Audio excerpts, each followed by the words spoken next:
Join for development సంస్థ నిర్మాత JD Lakshminarayana గారు మనతో పాటు ఉన్నారు. ఆయన అడిగి మరిన్ని విషయాలు తెలుసుకున్నాం. ఈ సంస్థ ఎట్లా ముందుకు తీసుకెళ్తున్నారనేసి. సార్, ఈ సంస్థ ముఖ్య ఉద్దేశం, ముఖ్య లక్ష్యం ఏంటి? ఈ సంస్థను మీరు ముందుకు జనాల్లోకి ఎట్లా తీసుకెళ్తున్నారు? జాయిన్ ఫర్ డెవలప్మెంట్ ఆ సంస్థ పేరులోనే ఉంది.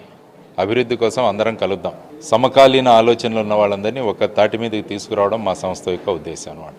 Bringing like minded people together అన్నది మా మోటో. దీనివల్ల ముఖ్యంగా వ్యవసాయం, తర్వాత వచ్చేసి విద్య, వైద్యం, తర్వాత యువతలో మార్పులు, యువత సాధికారకత, అదేవిధంగా మహిళ, వీటినన్నింటినీ కలుపుకొని ఈ జాయిన్ ఫర్ డెవలప్మెంట్ అన్న ఒక ఫౌండేషన్ స్థాపించడం జరిగింది.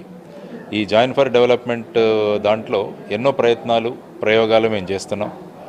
రీసెంట్గా మేము చేసిన ప్రయోగం ఏంటంటే విలేజ్ మేనిఫెస్టో, పీపుల్స్ మేనిఫెస్టో. అంటే ప్రజలు వాళ్ళ గ్రామానికి ఏం కావాలో వాళ్ళే నిర్ణయించుకొని మన దగ్గరికి ఎన్నికల సమయంలో వచ్చే అభ్యర్థులకు మాకు ఇవన్నీ చేసి పెట్టి మాకు బాండ్ పేపర్లో రాసివ్వండి అన్న ఒక ప్రయోగాన్ని మొదలుపెట్టాం. ముఖ్యంగా తెలంగాణ ఎన్నికల్లో దీని ప్రభావం చాలా ఉండింది. చాలామంది నేతలను ప్రజలు బాండ్ పేపర్ మీద రాయించడం అడిగారు. చాలామంది నేతలు కూడా రాసిచ్చారు. కాబట్టి ఒక ఆలోచన విధానంలో మార్పు తీసుకురావడం అన్నది ఒకటి.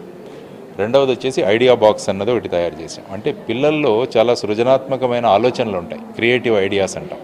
కానీ ఈ ఐడియాస్ వాళ్ళు మర్చిపోతుంటారు. అందుకని ప్రతి స్కూల్లో కూడా ఒక ఐడియా బాక్స్ ఏర్పాటు చేసి పిల్లలకి ఏమైనా కొత్త ఆలోచనలు వస్తే వెంటనే రాసి ఐడియా బాక్స్లో వేస్తే దాని నుంచి ఒక ఐడియా బ్యాంక్ తయారు చేయాలని, ఐడియా బ్యాంక్ నుంచి కొన్ని ప్రాక్టికల్ ప్రాబ్లమ్స్ను దూరం చేయడానికి ఏమన్నా చేయగలగా అన్న తపన ఒకటి జరుగుతుంది. తర్వాత ఏవైతే గ్రామాలు మద్యపానాన్ని నిషేధిస్తాయో ఆ గ్రామాలను దత్తత తీసుకోవడం, తర్వాత యువతరానికి స్కిల్ డెవలప్మెంట్ రంగంలో ముందుకు నైపుణ్యాలనిచ్చి వాళ్ళకి ఎక్కడో ఉద్యోగాలు ఇప్పించడం. పూరా అన్న ఏదైతే అబ్దుల్ కలాం గారి కాన్సెప్ట్ ఉందో, అంటే గ్రామాలలోనే పట్టణ ప్రాంతాల రకంగా మనం గనక అక్కడ ఇన్ఫ్రాస్ట్రక్చర్ డెవలప్ చేస్తే, మౌలిక వసతులు, ప్రజలు బయటికి వెళ్ళరు. ఇప్పుడు చూస్తుంటే గ్రామాల నుంచి వలస వెళ్ళడమే సరిపోతుంది అనమాట. కాబట్టి దాన్ని నిరోధించడానికి కూడా మన ప్రయత్నాలు జరుగుతున్నాయి. ఈరోజు 6-7 జనవరి, ఎందుకంటే తెలంగాణలో త్వరలో ఎన్నికలు రాబోతున్నాయి, పంచాయతీ ఎన్నికలు. దానివల్ల అభ్యర్థులలో, యువతరంలో పంచాయతీ వ్యవస్థ అంటే ఏంటి, పంచాయతీలో ఏ విధంగా నిధులు వస్తాయి, ఒక సర్పంచ్ ఏం చేయగలడు అన్న వాటికి ఒక అవగాహన కల్పించడానికి ఈ 2 రోజులు ఒక అవగాహన సదస్సు ఏర్పాటు చేయడం జరిగింది ఇక్కడ మెథడిస్ట్ ఇంజనీరింగ్ కాలేజీలో. మన గ్రామాల నుంచి ఎంతోమంది యువతరం వచ్చారు.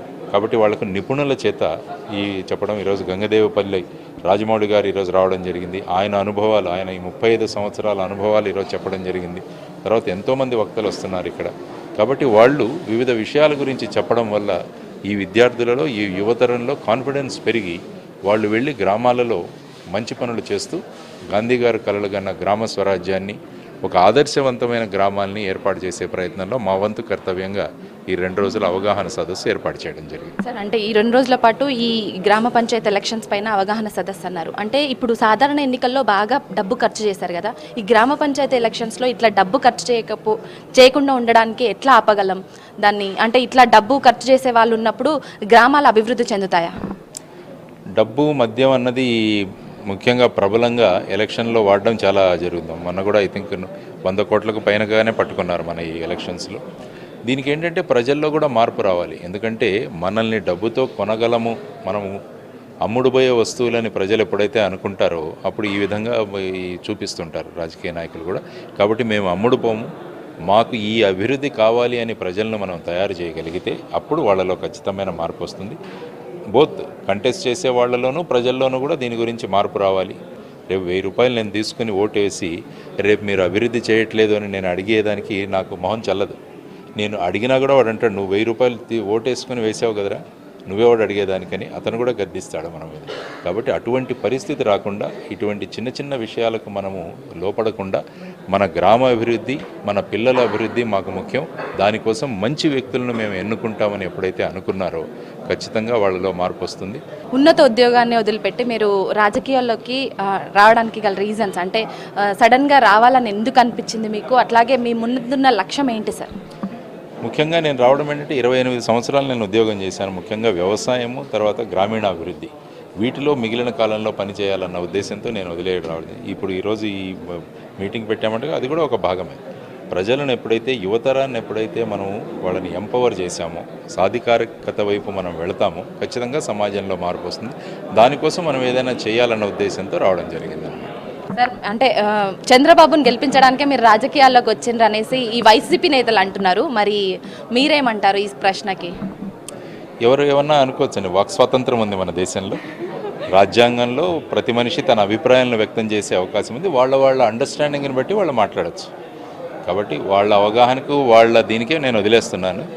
దీనికి వాళ్ళు చేసుకోండి. మా విశిష్టమైన అభిప్రాయం, మాకు రైతులు రాజు కావాలి, గ్రామ స్వరాజ్యం రావాలి. ఇది మా ముఖ్యమైన ఉద్దేశం. జాయిన్ ఫర్ డెవలప్మెంట్ సంస్థ ముఖ్య ఉద్దేశం రైతును రాజు చేయడం. ఇప్పుడు ఏవైతే గ్రామ స్వరాజ్యాన్ని మళ్ళీ పునర్స్థాపించడమే అంటున్నారు మాజీ జేడీ లక్ష్మీనారాయణ.